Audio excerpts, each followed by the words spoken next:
ನಮಸ್ತೆ ವೀಕ್ಷಕರೇ, ನಾವಿವತ್ತು ವಿರಾಜಪೇಟೆಯ ಸಮೀಪವಿರುವಂತಹ ಕರಡ ಗ್ರಾಮದಲ್ಲಿ ಇದ್ದೇವೆ.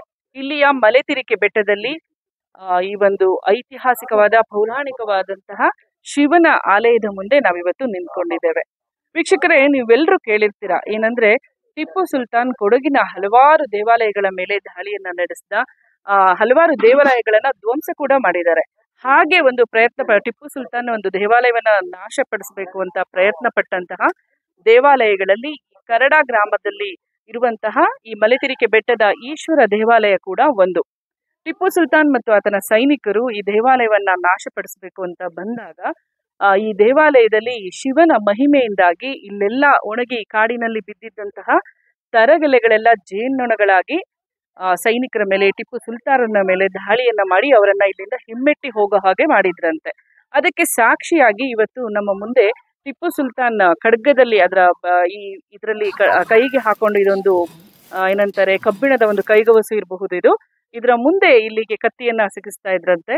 ಅದರ ಒಂದು ಅರ್ಧ ತುಂಡು ಕೂಡ ಇಲ್ಲಿ ಬಿದ್ದಿದೆ ಆ ಕಾಲದಲ್ಲಿ.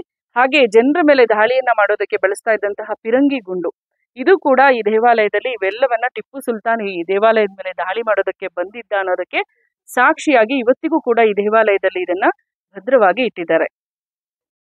ಟಿಪ್ಪು ಸುಲ್ತಾನ್ ಮಲೆತಿರಿಕೆ ಈಶ್ವರ ದೇವಸ್ಥಾನದ ಮೇಲೆ ದಾಳಿ ಮಾಡಿದ ಅನ್ನೋದಕ್ಕೆ ಈಗಾಗಲೇ ನಾವು ಸಾಕ್ಷಿಯನ್ನ ಈ ವಿಡಿಯೋದಲ್ಲಿ ತೋರಿಸಿದ್ದೀವಿ. ಈ ವಿಚಾರವನ್ನ ಖುದ್ದು ಇಲ್ಲಿನ ಸ್ಥಳೀಯರು ಹಾಗೂ ಇಲ್ಲಿನ ಅರ್ಚಕರು ನಮಗೆ ತಿಳಿಸಿದ್ದಾರೆ. ಬನ್ನಿ ಖುದ್ದು ಅರ್ಚಕರ ಬಾಯಲ್ಲೇ ಈ ವಿಚಾರವನ್ನ ಕೇಳಿ ತಿಳಿಯೋಣ. ಈ ದೇವಾಲಯದ ಬಗ್ಗೆ ಒಂದು ವಿಚಾರ ಕೇಳ್ಪಟ್ವಿ, ಅಂದ್ರೆ ಟಿಪ್ಪು ಸುಲ್ತಾನ್ ಅವರು ಇದರ ಮೇಲೆ ದಾಳಿಯನ್ನ ಮಾಡಿದ್ರು ಅಂತ. ಅದಕ್ಕೆ ಸಂಬಂಧಪಟ್ಟ ಒಂದು ಕುರುಹುಗಳನ್ನ ಕೂಡ ನಾವು ನೋಡಿದ್ವಿ. ಅದ್ರ ಬಗ್ಗೆ ಸ್ವಲ್ಪ ತಿಳಿಸ್ಬೋದು. ದಾಳಿ ಮಾಡ್ಲಿಕ್ಕೆ ಬಂದಿದ್ದಷ್ಟೇ, ದಾಳಿ ಮಾಡ್ಲಿಕ್ಕೆ ಆಗ್ಲಿಲ್ಲ. ಈ ದೇವಸ್ಥಾನ ಮುಟ್ಲಿಕ್ಕೆ ಆಗ್ಲಿಲ್ಲ.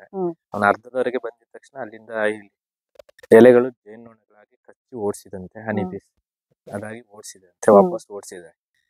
ಈ ದೇವಸ್ಥಾನ ಹತ್ರನೂ ಬರಕಾಗ್ಲಿಲ್ಲ.